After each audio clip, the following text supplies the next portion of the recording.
naman akla. Narito tayo ngayon upang matunghayan ang napakainit, nagbabaga at talaga namang usap-usapan at maraming pinaka-inaabangan na issue ni Ate Erica. Sa pagpapatuloy ng ating istorya ay nagsalita na nga rin ang tita ni Ate Erica.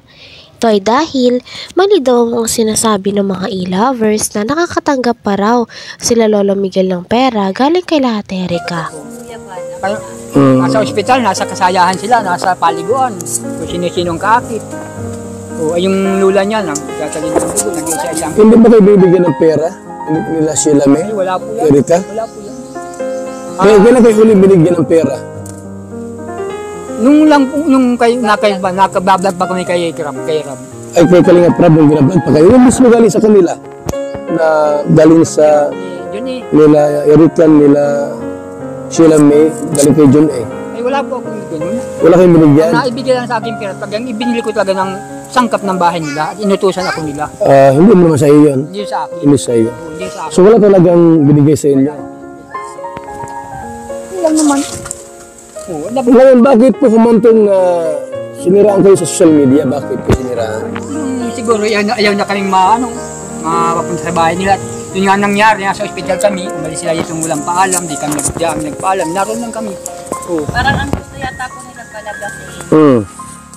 Yung halimbawa, nagpapalabas po sila ng mga bagay-bagay na kay Erica po na para sumikat at gusto nila, mag-agree pa rin si Papa na totoo, nakakatanggap kami ng pera, totoo na kay Papa ang pera. Hindi naman. Po, kahit hindi naman po. Yun lang po yung inaano ko, point ko po doon na gusto ko po malinis yung pagbibintang po. Siyempre po yung mga tao po nakakaalam na akala po nila nasa amin po ang pera, kala Papa po. Kaya Kuya Bal, ganyan nangyayari.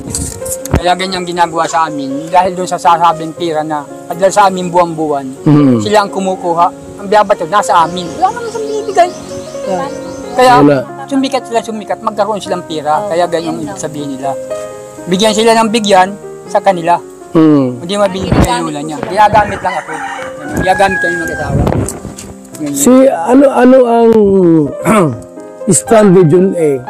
Okay lang ba sa kanila? Okay lang ba sa kanya na kahit tumulong siya kay Erica, kina Sheila May, tapos kayo, gayaan, may problema?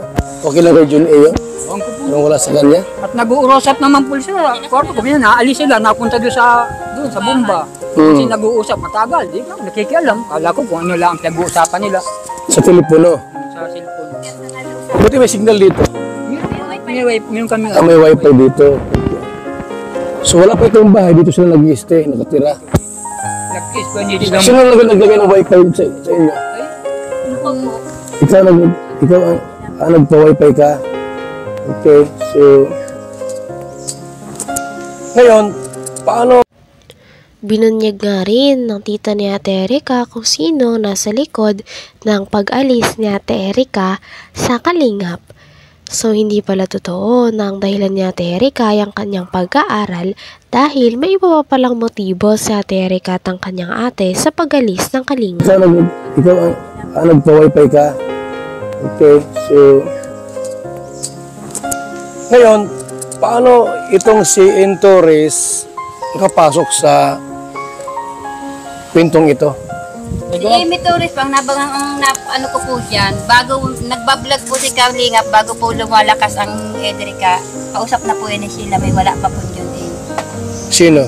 Si Amy Torres.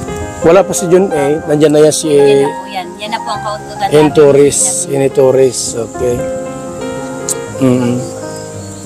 Kausap ni Sheila May yun? Sheila May po, araw-araw po yun. Bakit daw? Mga balita na pag binablog po si Erica, sinasabi po doon kay Amy. Okay. Ni Amy Torres. So, ngayon, anong nangyari ay parang winakwak nila, parang winakwak nila itong si Erica at Sheila May ni Amy Tunyakaw Torres. Tunyakaw Torres. Ano tayo ang mensahe mo talaga tay yung pinakaano po problema talaga tay, yung hinanakit mo kung bakit humantong sa ganitong awayan. Yun na nga, sa anong yun, nilapastangan nila ako. Yung Na ikaw ang nagpalaki. ako nagpalaki, parang ako yung sinasagot-sagot nila ng gayon. Kasabi ako ng mukhang kwarta, nasa kanya ang kwarta. Binawalang bahala ka pati ano, pinabayaan, parang ganon. Kasi ako pabayaan na, kaya mamuhay sa ganito, wag lang ko sabihin ng lalapastangan niya kung ano-ano. Mukhang kwarta. Mukhang kwarta.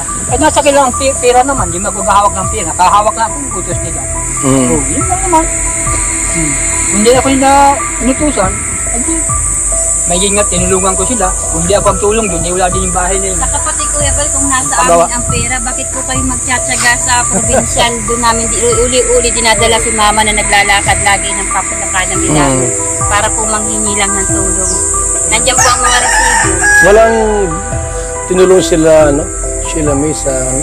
Si John A, walang tinulong sa lola mo? Nung simula pa po, nung nakirap pa, Kay Rab po. Adi yung ngayon po, yung huli na, wala. wala na po yan. Saka yung kay yung unang nag-vlog, kay Juan. Bakit kaya hindi alintana ni John A yung perang ginastos niya kina Erica? Bakit kaya gano'n? Hindi mo. Malaking pera na, may motor pala. Umalis daw sila Ate Erica at ang kanyang ate sa kalingap dahil gusto nila na matanggap ang pera direkta na lamang sa kanila at hindi na dadaan sa mga kalingap. Kaya nga daw nagkaroon kagad ng bahay sila Ate Erica at hindi pa nga daw alam ng tita ni Ate Erica kung kaninong pangalan nakapangalan ang lote na binili para sa bahay. Kay Rab po. Adi yung ngayon po, yung huli na, wala.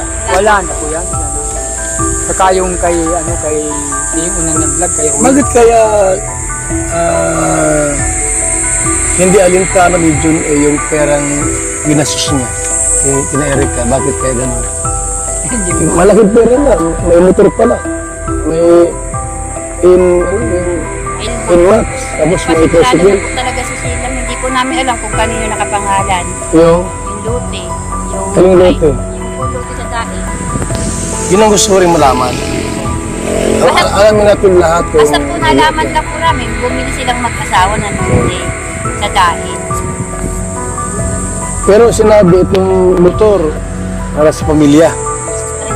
Yung tricycle. Saan yung tricycle ngayon? Nino? Si Sheila May. Ilan ba anak ni Sheila May? Isa lang po. Ano trabaho ng asawa niya? Wala po. Wala. Yung magandang buhay ngayon. Sabong-sabong lang yun. Pag may sabungan niya, kalabas na yun. Pag may sabong nirain, tulo ko yung asawa. Ay mga masamasada. Silang gumamit sa... Ano na, private motor yun? Private na tricycle? Pinan daw po yun. Kinunan ng prangkisa. Saan? Mga ko kung totoo at Ang prangkisa? uuwi dito. Pag uuwi dito, may kapal. yung number. Ang prangkisa tayo, alam mo magkano? 300,000. Siguro yung prangkisang yun, ang kayakong ko pagka-piki yun. Gawa ng pag-uwi dito, tatapalan ng pati. Punta doon, nulugay siguro asawa, mamamasada, tatanggal. Hindi naman po sila nagkikwento sa amin kung ano, bakit nagugulat na lang po kami na may tricycle na. Nagulat po kami, may motor na. Nalaman na lang po namin, may lote na po sa dait. Wala naman pong ano sa amin sila na, o tita, lola, ganito. Wala po. Sila lang po. Ang nakakaalam sa lahat ng transaksyon. Sila Okay. Basta po pagdating ng magkapatid na yun, kasama. Parang na-leave behind kayo hindi kayo inaalala. Ay, di bali wala po sa naman ako sa gatong hirap. Ayan po, basis ako sa katandungan. Wag lang yung pabitangan kayo. Huwag lang kayo kasabihan ng gayon. Ang hinihin na po. Tapos ang dami sa post sa social media na patama sa inyo. Yan nga po. Yan nga po yung masakit po. Kumakalat po. Tapos nalalaman po. Siyempre po ng mga kamag-anak. Nang isip po nila sa amin, meron kami. Magulang ko po. Kaya yung dun po ako na nag-post na po talaga, nagpadala na ng video para po matuldo ko na kung sino po talagang may sala. Hanggang dito na lamang muna ang ating napakainit, nagbabaga at talaga namang pinakausap-usapan na issue ni Ate Erica. Maraming salamat sa inyong panonood. Hanggang sa muli. Bye!